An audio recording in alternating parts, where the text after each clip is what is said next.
దేవునితో ఈరోజు పెనుగులాడే స్థాయికి అద్భుతమైన విశ్వాస వీరుల చరిత్రను మార్చుకున్న వారందరూ కూడా వారి పటిమ ఒకటే, ప్రభువా పరిస్థితులు ఏమైనా సరే I don't want to compromise for anything less.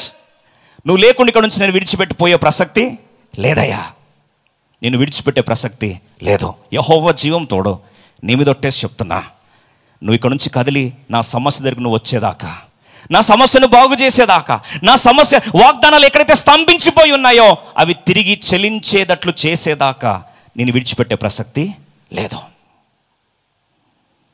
ఈరోజు ఒక మాట జ్ఞాపకం చేస్తున్నాను. Revivals are born when there is fire of passion. ఎప్పుడైతే ఆసక్తి పుడుతుందో అక్కడ ఉజ్జీవం పుడుతుంది. ఈ రాత్రి దేవుడు ఆసక్తిని లేపునుగాక. ఈరోజు ఆసక్తి చల్లారిపోయిందా? ఆసక్తి విషయం మాంద్యత ఉందా? ఎప్పుడైతే ఆసక్తి చల్లారిపోతుందో, బైబిల్ సెలవిస్తున్న సత్యం తెలుసా అండి, ఎప్పుడైతే ఆసక్తి చల్లారిపోతుందో అక్కడ దేవుడు కార్యము చెయ్యలేడు. ఎందుకంటే ఆ ప్రాంతంలో ఆసక్తి లేదు.